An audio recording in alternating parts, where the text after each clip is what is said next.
Dear friends, welcome to our YouTube channel unlock the science. मैं विवेक शर्मा एक बार फिर से आपके साथ फिजिक्स का टॉपिक डिस्कस करेंगे हम बेटा। आई होप अब तक के वीडियो आपको समझ में आए होंगे।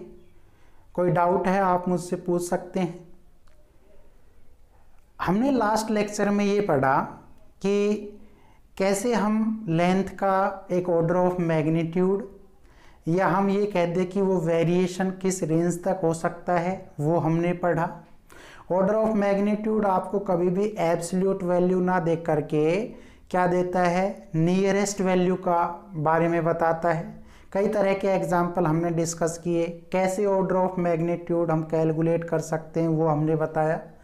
ऐसे ही हमने लार्ज डिस्टेंस को फाइंड आउट करने के लिए पैरेलैक्स मेथड निकाला था और पैरेलैक्स मेथड में हमने एंगल भी फाइंड आउट किए थे, बेस भी, है ना। इस तरह से आज हम देखते हैं कि बहुत ही अगर सॉल्यूशन की हम बात करते हैं, if we talk about solution, तो उसके अंदर जो टीनी पार्टिकल होते हैं जिनकी रेंज बहुत ही कम होती है, उनका अगर हमें क्या निकालना हो, वॉल्यूम निकालना हो, उनका साइज निकालना हो, तो वो हम किस तरह से कैलकुलेट करेंगे, आज हम ये पढ़ेंगे।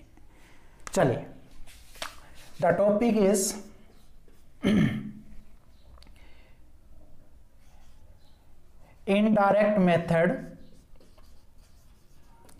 indirect method for estimate of small particle size, indirect method for estimate of small particle size. This is our topic. अब बात कर लेते हैं कि इसमें हम क्या कुछ फाइंड आउट करेंगे, कैसे निकालेंगे। तो देखिएगा बेटा, स्मॉल पार्टिकल, तो हम कोई सॉल्यूशन लेंगे इसमें। तो हमने एक सॉल्यूशन लिया और उस सॉल्यूशन का नाम है ओलिक एसिड। ध्यान से देखिएगा बेटा, इट इज़ ए सोपी, मतलब जो साबुन है ना वो लिक्विड है ये। पहले तो आप ये बात समझ लिए, ओलिक एसिड क्या है, एक सोपी लिक्विड है। और इस ओलिक एसिड का जो आप यूज़ करते हैं formation of soap in the process of saponification, साबुन बनाने के लिए जो हम एसिड का यूज़ करते हैं वो एसिड कौन सा है, oleic acid. And the chemical formula of oleic acid is C17H33COOH. This is the chemical formula of oleic acid, soapy liquid। और बेटा अगर देखें इसका जो साइज है, ठीक है, ओलिक एसिड के अंदर जो मॉलिक्यूल होते हैं, जो क्रिस्टल होते हैं, उनका जो साइज होता है इज अप्रोक्सीमेट 10⁻⁹ मीटर। यानी कि उन पार्टिकल की जो रेंज है या साइज है वो कितना होता है, 10⁻⁹ मीटर। तो इसको समझने से पहले दो चार बातें क्लियर कर देना चाहते हैं हम ये देखते हैं कि जनरली जो अपना सॉल्यूशन है उसके अंदर जो भी मॉलिक्यूल या पार्टिकल होते हैं उन पार्टिकल की रेंज एक्चुअल में 10⁻⁸ मीटर से लेकर 10⁻⁻10 मीटर तक होती है। ये आपकी बेटा क्या है, पार्टिकल रेंज है। These are the particle range in a solution. आराम से समझ लीजिए, हम एक जर्नल सॉल्यूशन की बात करें किसी भी टाइप के, उसमें 10⁻⁸ से लेकर 10⁻⁻10 मीटर तक क्या हो सकता है, उस सॉल्यूशन में पार्टिकल की रेंज हो सकती है। तो अब हम क्या करें कि हम एक ऐसा डिवाइस या एक ऐसा इंस्ट्रूमेंट ले जिसकी हेल्प से हम इन चीज़ों को क्या कर सकते हैं, मेजर कर सकते हैं। लेकिन जब हमने क्या किया, एक इंस्ट्रूमेंट लिया और उस इंस्ट्रूमेंट का नाम था ऑप्टिकल माइक्रोस्कोप। और जब हमने ऑप्टिकल माइक्रोस्कोप से इन पार्टिकल को बहुत ही रिजोल्यूशन फॉर्म में बहुत ही करीब से देखने की कोशिश की, तो पता चला कि ऑप्टिकल माइक्रोस्कोप जो है वो बेटा कौन सी वेव्स को यूज़ करता है, विजिबल रेज या विजिबल लाइट को यूज़ करता है। और विजिबल लाइट में आपके 7 कलर होते हैं, and these are the 7 colour of VIBGYOR, ये आप जानते ही हैं। Optical microscope uses visible light and visible light have 7 color in the form of 7 color, these are the VIBGYOR.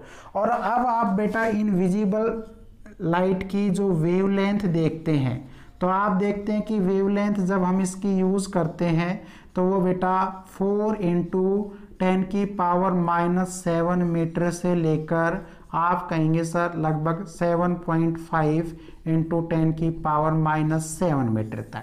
तो इसका मतलब ये हुआ कि जो सॉल्यूशन है उसमें पार्टिकल का जो साइज की रेंज है वो 10⁻⁻8 मीटर से लेकर 10⁻⁻10 मीटर है, लेकिन जो वेवलेंथ या लाइट कलर हम यूज़ कर रहे हैं उसकी वेवलेंथ इससे क्या है, कम है। इसका मतलब हम ऑप्टिकल माइक्रोस्कोप का यूज़ नहीं कर सकते for the resolution of the particle in any solution, यानी कि इन किसी भी सॉल्यूशन में इस रेंज के पार्टिकल को देखने के लिए आप किसका यूज़ नहीं कर पाएंगे, optical microscope, because we have the reason. What is the reason? Because optical microscope uses visible light which are in the form of VIBGYOR, और इनविजिबल लाइट की जो वेवलेंथ है बेटा वो इस ऑर्डर की होती है, तो ये ऑर्डर इससे मैच नहीं कर रहा, इसलिए हमने ऑप्टिकल माइक्रोस्कोप का यूज हटा दिया। उसके बाद एक दूसरा इंस्ट्रूमेंट आया और उस दूसरा इंस्ट्रूमेंट का नाम था electron microscope. What is the name of second? Electron microscope. अब एक बात देखिए बेटा, इलेक्ट्रॉन माइक्रोस्कोप का जब हमने यूज़ किया तो हमने पहले ये बात कंसीडर की कि जो अपने इलेक्ट्रॉन होते हैं वो बेटा जब भी मोशन में होते हैं तो वेव की तरह एक्ट करते हैं, और अब वो वेव की तरह एक्ट कर रहे हैं तो उस इलेक्ट्रॉन की कोई ना कोई वेवलेंथ होगी। तो अगर मैं आपसे बात करूं electron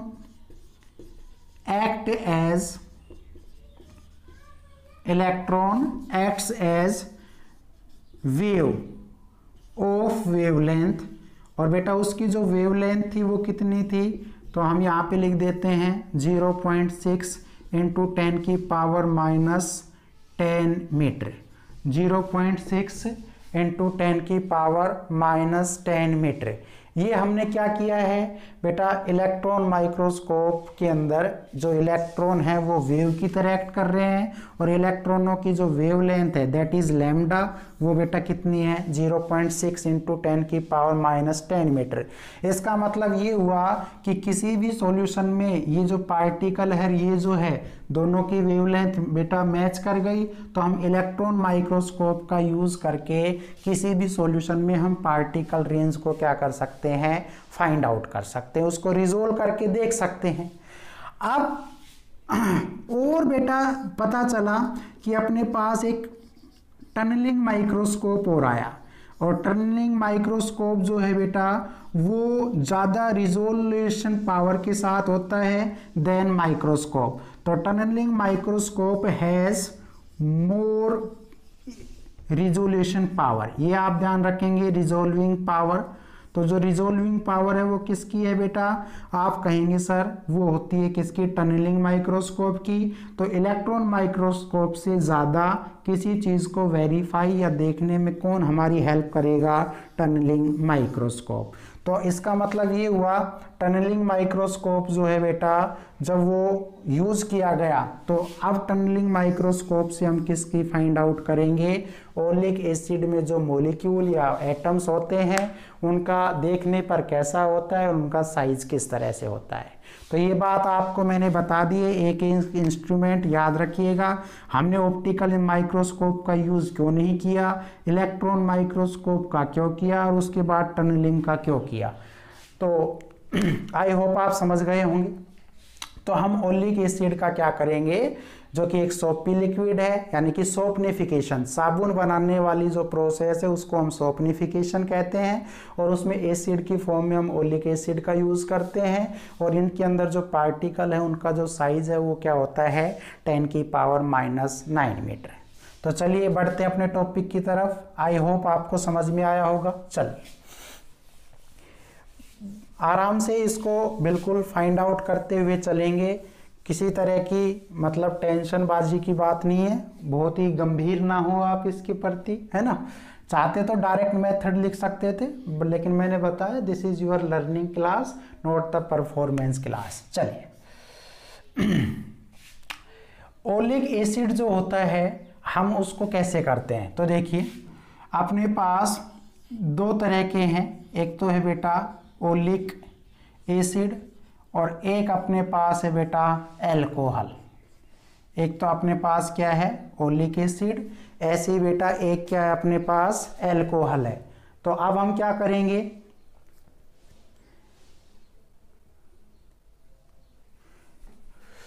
oleic acid first step क्या करेंगे, ओलिक एसिड का बेटा हम क्या ले रहे हैं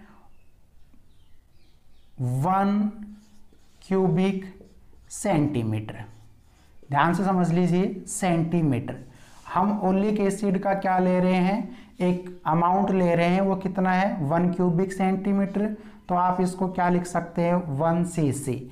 और बेटा हमने जो एल्कोहल है वो कितनी अमाउंट में लिया, तो आप कह सकते हैं हमने इसको एल्कोहल के अंदर ऐड किया तो पता चला 25 cc प्रिपेयर करना है। मतलब हमें क्या करना है, आप कहेंगे सर सबसे पहले हमने 1 क्यूबिक सेंटीमीटर क्या लिया है ओलिक एसिड, उसको हमने किस में ऐड किया एल्कोहल में, ताकि हमारा जो टोटल सॉल्यूशन है वो कितना बन जाए 25 cc बन जाए, यानी कि 25 क्यूबिक सेंटीमीटर जो है वो प्रीपेयर हो जाए टोटल सॉल्यूशन। ऐसे ही अगर आप बात करते हैं किसकी, तो हम कहेंगे अब इसमें से प्रीपेयर ऑफ सॉल्यूशन। अब हम क्या करेंगे इस सॉल्यूशन में से दूसरा स्टेप, ये तो फर्स्ट स्टेप था, दूसरा बेटा टेक 1 cc मतलब 1 क्यूबिक सेंटीमीटर ऑफ सॉल्यूशन ले लिया और बेटा हमने फिर इसको ऐड किया, ऐड अगेन किसके साथ, आप कहेंगे सर वापस से एल्कोहल के साथ। और जैसे ही आपने इसको एल्कोहल के साथ ऐड किया तो हम ये चाहते हैं कि अब हम कितना बन जाए, ये तो 25 था तो अब हम बनाना चाह रहे 20 cubic centimetre prepare of solution, prepare of solution. I hope आप समझ गए होंगे। पहले हम क्या ले रहे हैं ओलिक एसिड, कितना ले रहे हैं 1 क्यूबिक सेंटीमीटर, उसको हम ऐड कर रहे हैं किसके साथ एल्कोहल के साथ। तो जैसे ही एल्कोहल के साथ ऐड किया तो मुझे टोटल सॉल्यूशन कितना बनाना था 25 cc। ऐसे ही बेटा अब इसमें से फिर से क्या ले लिया मैंने 1 क्यूबिक सेंटीमीटर, वही ये सॉल्यूशन ले लिया और उसको फिर एल्कोहल में ऐड किया और हम चाहते हैं अब कितना बन जाए 20 cc prepare of solution. So oleic acid, so oleic acid in alcohol. अब ओलिक एसिड की जो कंसंट्रेशन है एल्कोहल में विद कंसंट्रेशन कितनी है बेटा, तो 25 को 20 से मल्टीप्लाई कर दें विद कंसंट्रेशन, तो कितना आ जाएगा कंसंट्रेशन ऑफ 1 अपॉन कितना हो गया बेटा 500, क्योंकि 25 को इतने से करेंगे इतना cc इज प्रीपेयर्ड। मेरी बात समझ में आई, यानी कि जो आपके ओलिक एसिड की जो कंसंट्रेशन है उस सॉल्यूशन के अंदर या एल्कोहल के अंदर वो कितना है 1/500 इज प्रीपेयर्ड। तीसरा स्टेप में क्या करेंगे, आप कहेंगे let n pure drops of oleic acid have volume. तो बेटा टोटल वॉल्यूम कितना आ जाएगा, वॉल्यूम n तो है ही और वॉल्यूम का क्या हो गया v, n इंटू वी हो गया। अब क्या करते हैं हम, ये जो अपना ओलिक एसिड है एल्कोहल है ये इतनी कंसंट्रेशन के साथ बना, n जो है वो प्योर ड्रॉप है किसकी ओलिक एसिड की और उनका वॉल्यूम कितना है NV। So oleic acid evaporates in water solution and a thick layer is present with thickness, और उसकी थिकनेस कितनी है बेटा, आप कहेंगे sir T। Now area A and thickness T also gives volume of oleic acid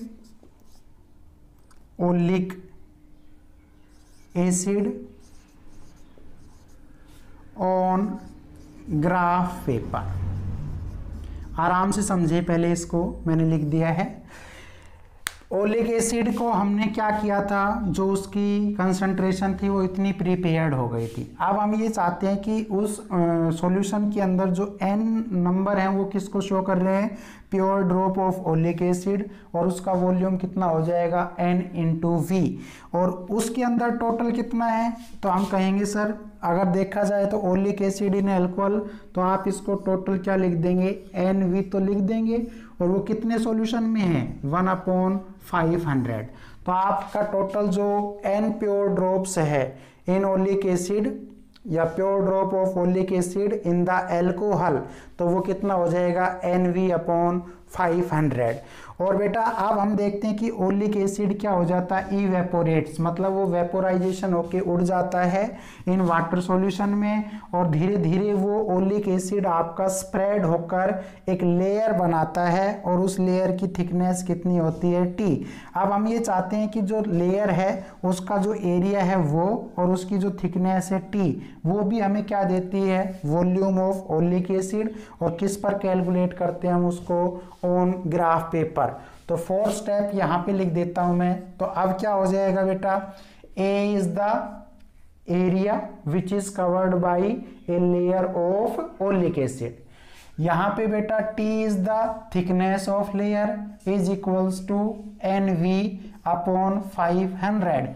इसका मतलब ये आपका क्या है बेटा, n प्योर ड्रॉप्स के अंदर जो total concentration of oleic acid है वो कितनी है, NV/500। तो बेटा T का फॉर्मूला क्या हो जाएगा, NV, क्योंकि T is the thickness upon 500A, this is the formula.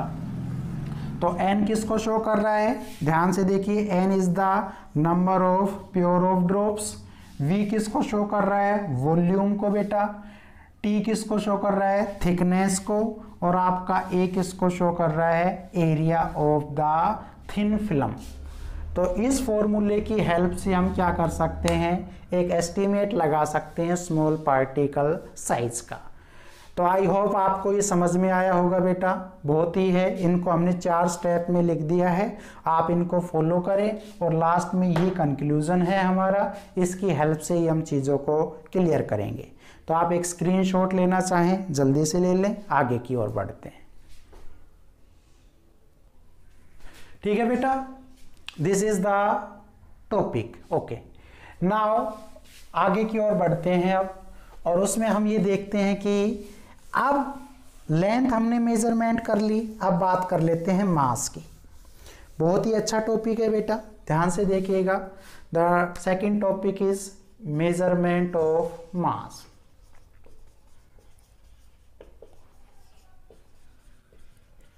Measurement of mass, इसके अंदर हम जैसे लेंथ से स्टार्ट किया था ठीक वैसे ही करेंगे। चलिए,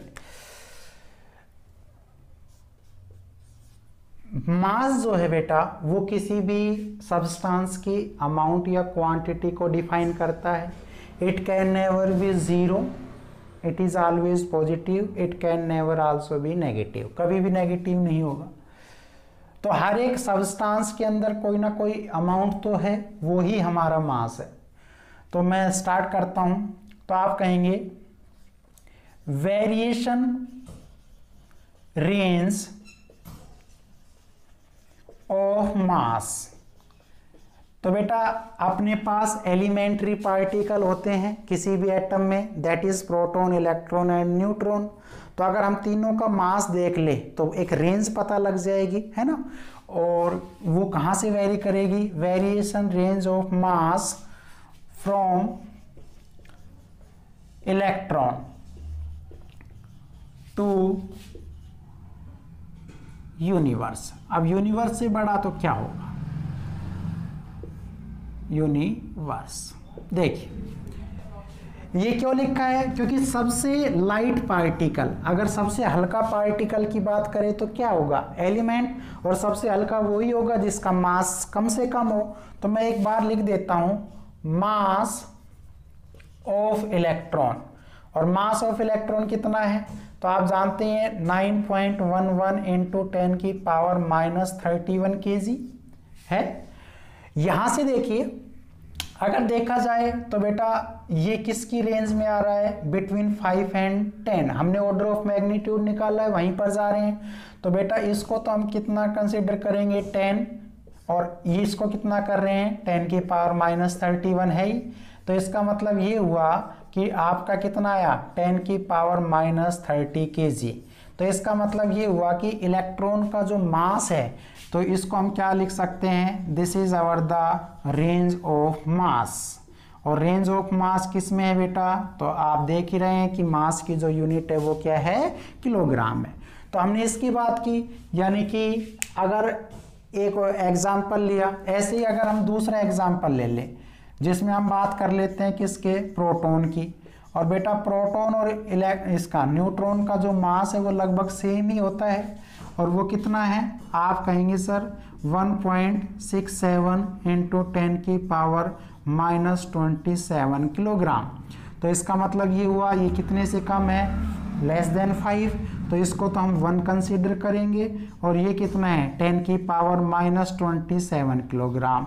तो इसका मतलब ये हुआ बेटा कि mass of proton and neutron किस रेंज में आएगा? तो आप रेंज लिख सकते हैं 10 की पावर 27 किलोग्राम, ठीक है, लेकिन माइनस का। तीसरी बात हम कर लें, ये सारे ऑर्डर ऑफ मैग्नीट्यूड के कॉन्सेप्ट पर ही चल रहे हैं। ऐसे आप बात कर ले ह्यूमन बीइंग का। तो बेटा ह्यूमन बीइंग का जो मास है वो कितना है? तो आप कहेंगे सर ह्यूमन बीइंग का जो मास है वो बेटा हम मान लेते हैं 100 किलो। तो 100 किलो के आसपास, तो आसपास का मतलब नियरेस्ट वैल्यू। तो आप जाहिर सी बात है कितना लिख सकते हैं? 10 की पावर 2 kg। ऐसे ही हम बात कर लेते हैं किसकी? मास ऑफ द अर्थ। तो मास ऑफ द अर्थ जो है वो बेटा कितना है? तो हमने पिछले लेक्चर में बात की थी मास ऑफ द अर्थ वो एग्जैक्ट होता है बेटा 5.98 इंटू 10 की पावर 24 kg। तो एग्जैक्ट है, लेकिन हमें तो ऑर्डर ऑफ मैग्नीट्यूड में नियरेस्ट वैल्यू तक जाना है। तो it is the greater than 5 but less than 5, 10। तो बेटा इस रेंज को हम कितना लिख देंगे? 10। और ये कितना है? 10 की पावर 24। तो इसका मतलब मास ऑफ द अर्थ जो रेंज है वो बेटा कितनी हो गई? 10 की पावर 25 kg। बहुत सारे एग्जाम्पल हैं। और लिखना चाहें तो लिख सकते हैं हम मास ऑफ तो आप कितना किसका लिख सकते हैं? हम यहाँ पर चाहें तो सन का निकाल सकते हैं। तो मास ऑफ सन आप जानते ही हैं कितना होता है? आप कहेंगे सर 1.98 इंटू 10 की power 30 kg। This is the mass of सन।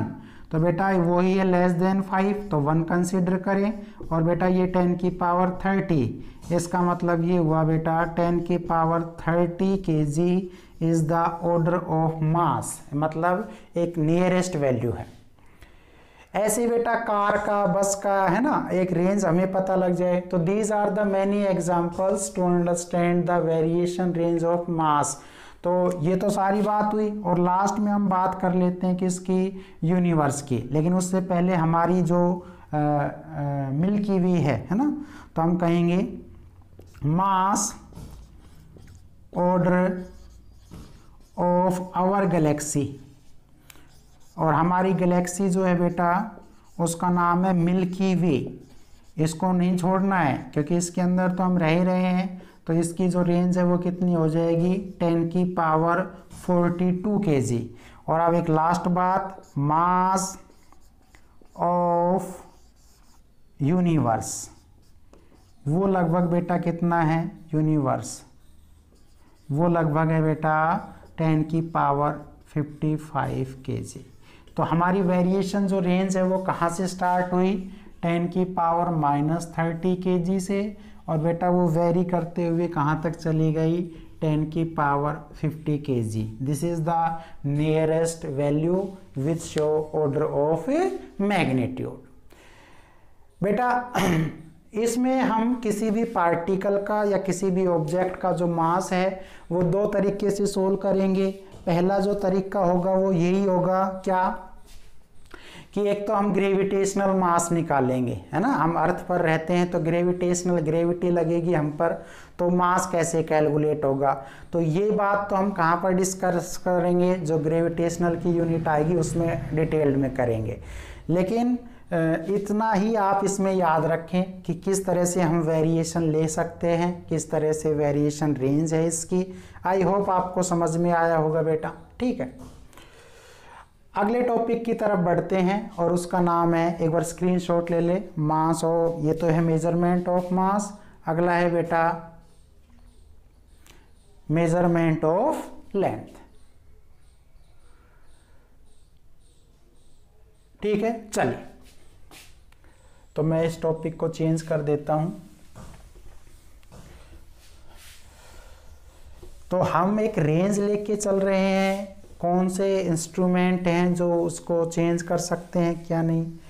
मास के बारे में एक बात और बताना चाहें तो यही है कि मास दो तरीके का है बेटा, एक इनर्शिया ऑफ मास होता है, एक ग्रेविटेशनल मास। लोगों को लगता है, या हम जब भी पढ़ते हैं तो हमें लगता है कि जब हम ऑब्जेक्ट के अंदर उसकी स्टेट में चेंज करते हैं, या तो हम उसको रेस्ट से मोशन में लेके आए या वापस मोशन से रेस्ट में लेके आए, तो हमें लगता है कि उसका मास चेंज होता है। जबकि अल्बर्ट आइंस्टीन ने थ्योरी ऑफ रिलेटिविटी का क्या किया था, उसको डिस्कवर करके इस बात को किया था कि ऑब्जेक्ट चाहे किसी भी स्टेट में हो उसका मास कभी अलग नहीं हो सकता। इसका मतलब इनर्शिया या इनर्शियल मास और ग्रेविटेशनल जो मास है वो बेटा सेम ही होते हैं, उनके अंदर किसी तरह का कोई वेरिएशन नहीं होता। आई होप आप समझ गए होंगे, ठीक है। अब बात कर लेते हैं हम जिसका नाम है मेजरमेंट ऑफ टाइम। ये अपना लास्ट टॉपिक है इस चैप्टर का बेटा, उसके बाद हम न्यूमेरिकल पर जाएंगे। तो नाम है measurement of time.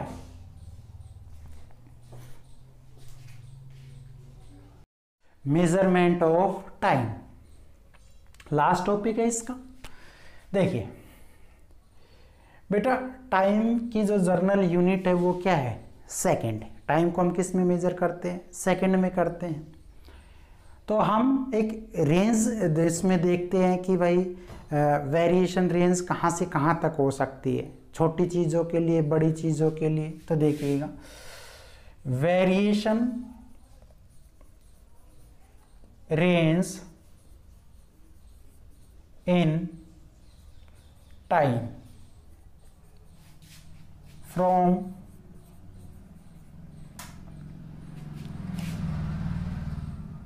Life span of unstable particle, unstable particle. और बेटा उसका एक ऑर्डर होता है जिसकी वैल्यू नियरेस्ट 10⁻⁻24 सेकेंड से to average time of universe. और वो बेटा कितना मान के चलते हैं हम, 10⁻17 सेकेंड। तो एक रेंज है, यहाँ से हम इसका लेके चलेंगे। फॉर एग्जाम्पल बात कर लेते हैं, ठीक है। जैसे हम बात करें अपनी कर लेते पहले, average life time of human being, आदमी की जिंदगी कितनी है ना, इतनी ही बात कर लेते हैं। तो एक काम करो, हम मान लेते हैं कि लगभग ये कितना है 100 साल, आदमी 100 साल तक जीता है, इससे कम भी जी सकता है ज़्यादा भी, लेकिन हम एक अप्रोक्सीमेट वैल्यू या नियरेस्ट वैल्यू लेके चल रहे हैं, 100 साल तक जीता है।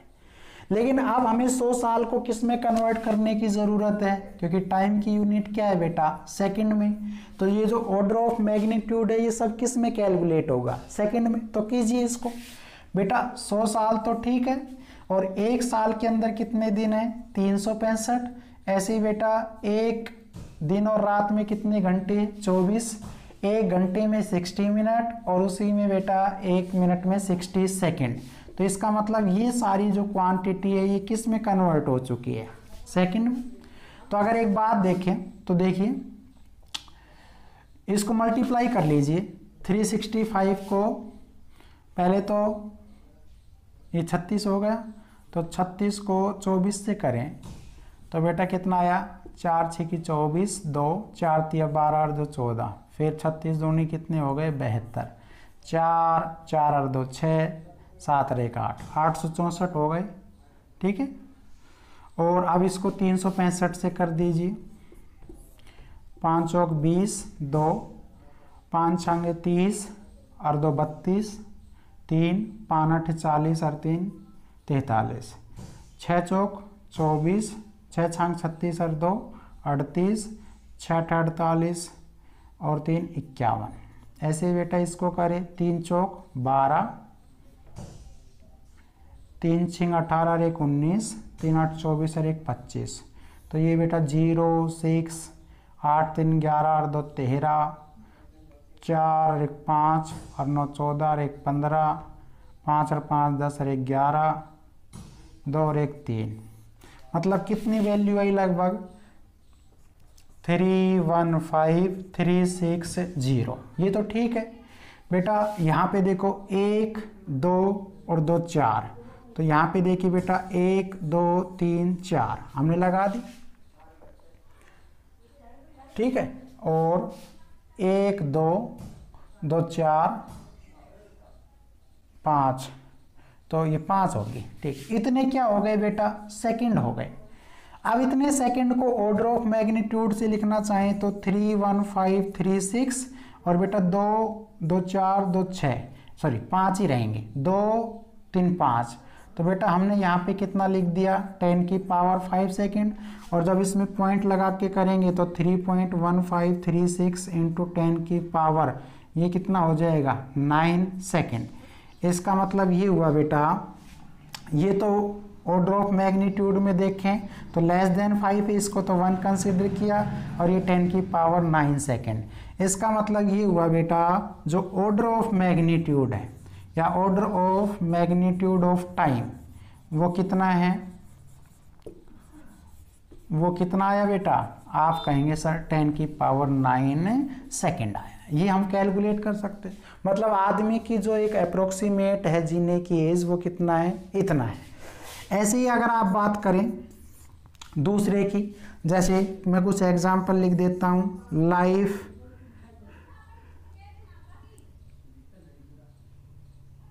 Life span of unstable particle, वो कितनी है बेटा, तो सिंपल सी बात आप कह सकते हैं 10 की पावर -24 सेकेंड है। ऐसे ही हम कहेंगे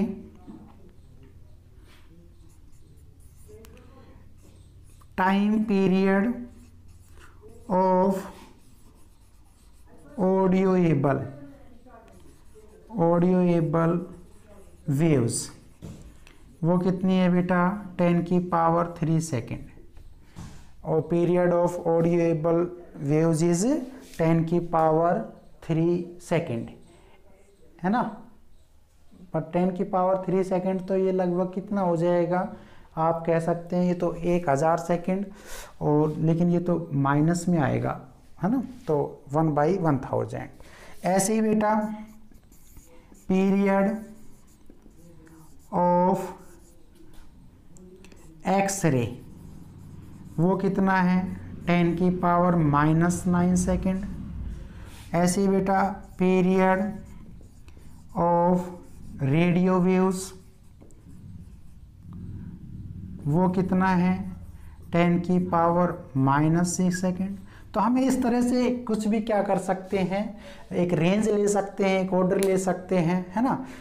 ऐसे ही हम रिवॉल्विंग ऑफ द अर्थ है वो कितना है, या मैं ये कह दूं एक ऐसे एग्जाम्पल की और बात कर ले, जैसे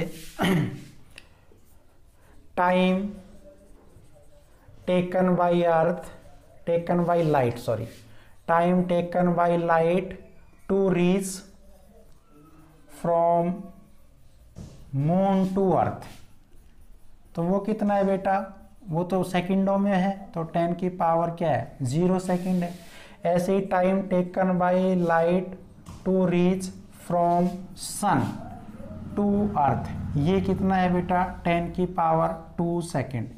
मतलब 100 सेकंड के आसपास क्या ले लेती है वो, हमारे सन से हम तक आने में टाइम ले लेती है।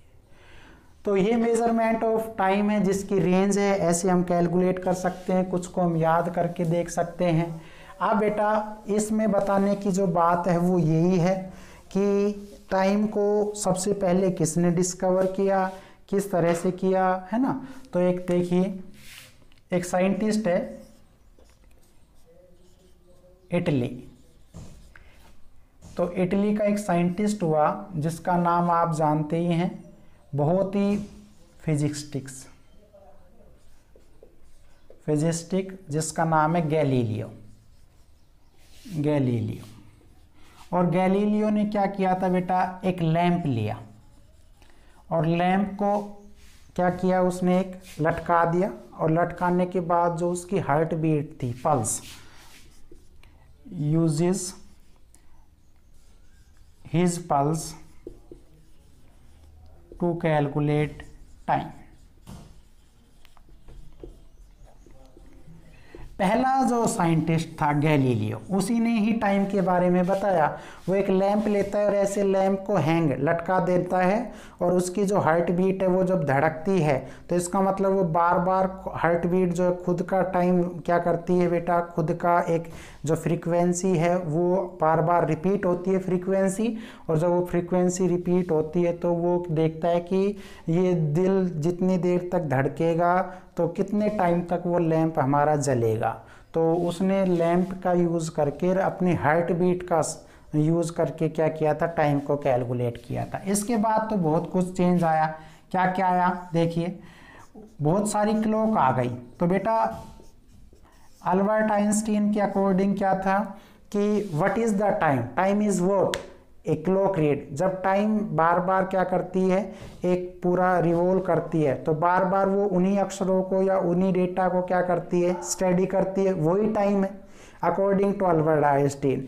और गैलीलियो ने क्या किया था, एक लैंप लिया था और अपनी हार्ट बीट का यूज़ करके ये पता लगाया था, क्योंकि हार्ट बीट में क्या होता है, जो साइकिल है हार्ट बीटिंग का वो बार बार आपका क्या होता है, रीयूज़, मतलब बार बार रिपीट होता है। तो रिपीट होता है तो वो देखता है कि जब तक मेरा दिल धड़कता है तो कितने टाइम, तो उससे उसने रिलेट किया टाइम को कि लैंप कहाँ तक जलता है।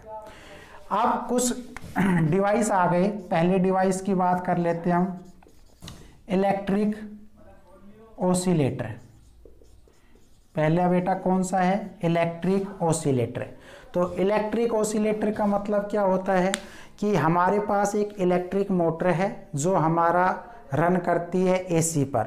तो हम जानते हैं कि अपने देश के अंदर, इंडिया के अंदर जो फ्रीक्वेंसी है वो 50 हर्ट्ज है।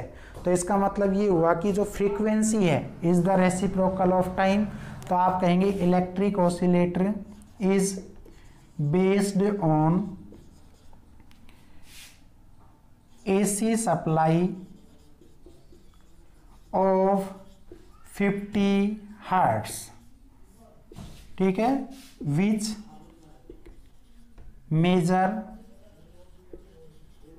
टाइम स्केल, जो किसको मेजर कर सकती है, टाइम स्केल को यूज कर सकती है। वो हमारे क्या था, इलेक्ट्रिक ओसिलेटर। ऐसे ही बेटा अगर दूसरे की बात करें तो दूसरी क्या हो सकती है, आप कहेंगे सर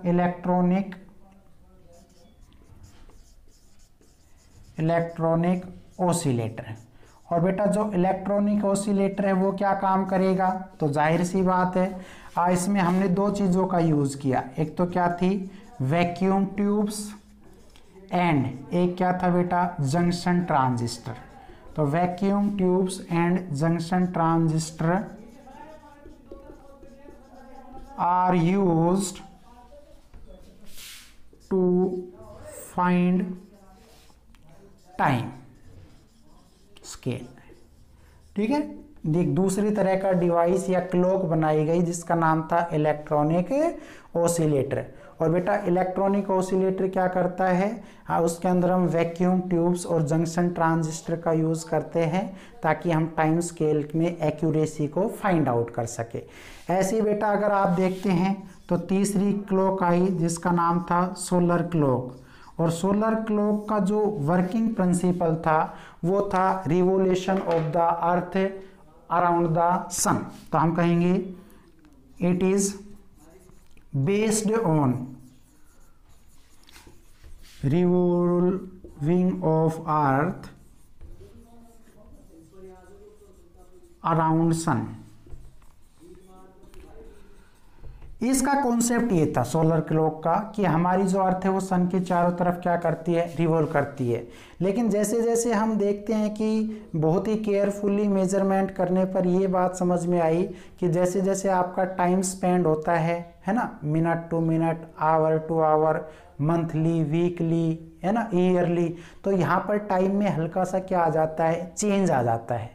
तो जब टाइम में हल्का सा चेंज आया लेकिन हमें तो एक्यूरेसी चाहिए, इसलिए सोलर क्लॉक के जो यूज़ था उस पर एक क्वेश्चन मार्क साइन आ गया कि भाई ऐसे तो जैसे जैसे समय आपका ज़्यादा बीतता हुआ चला जाएगा वैसे वैसे तो ये क्या करेगी, ज़्यादा से ज़्यादा एरर शो करेगी, तो सोलर एरर पर यूज़ हो गया।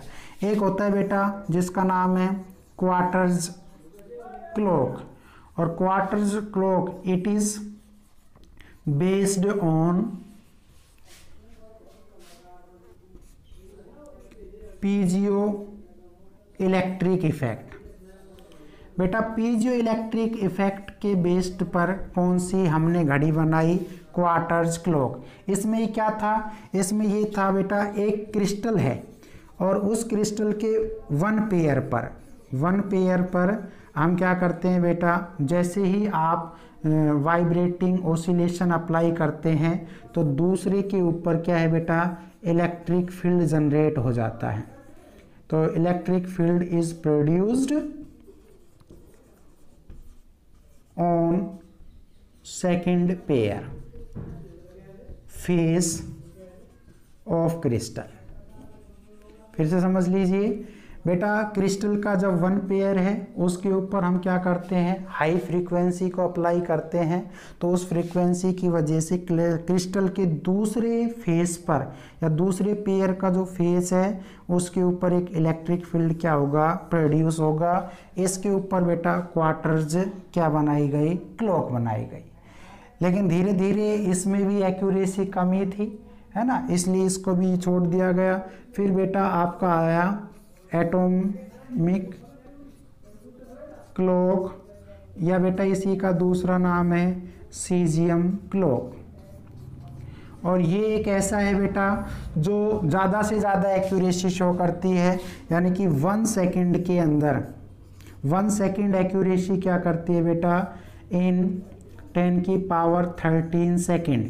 इसका जो है बेटा यानी कि हम कहें कि 1.1 इंटू 10 की पावर -13 सेकेंड। इसकी जो एक्यूरेसी ड्यूरेशन था वो ये था, यानी कि 10 की पावर -13 सेकेंड, या मैं ये कह दूँ 1 इन 10 की पावर 13 सेकेंड। यानी कि ये जो घड़ी थी ये चाहे साल या ईयर की हम बात करें तो ज़्यादा से ज़्यादा कितना, 3 माइक्रोसेकंड तक ये अपना टाइम कोई एक्यूरेसी को या तो लॉस कर सकती थी या गेन कर सकती थी। तो हम एटॉमिक क्लॉक को ही किस नाम से जानते हैं, सीजियम क्लॉक के नाम से जानते हैं।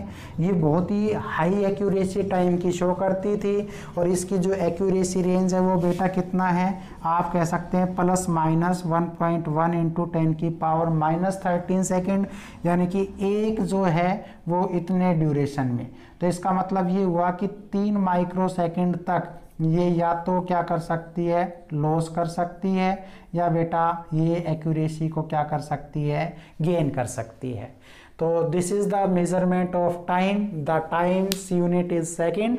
और इस बात को फिजिस्टिक्स क्या नाम है उसका, गैलीलियो, उसने एक लैंप को हैंग किया और जो अपनी हार्ट बीट है, जो पल्स है, उसका यूज़ करके उसने क्या कहा था कि भाई टाइम को हम कैसे कैलकुलेट करें। उसके बाद ये आपकी कुछ क्लॉक इन्वेंट हुई, electric oscillator, electronic oscillator, solar clock, quarters और बेटा एटॉमिक क्लॉक। इनका जो वर्किंग प्रिंसिपल था वो यही था। ठीक है बेटा, ये चैप्टर आपका क्या हुआ, कंप्लीट हुआ। ठीक है, मिलते हैं अगले वीडियो में एक नए टॉपिक के साथ, नए एनर्जी के साथ। तब तक आप मस्त रहें, अपनी पढ़ाई जारी रखें। Thank you.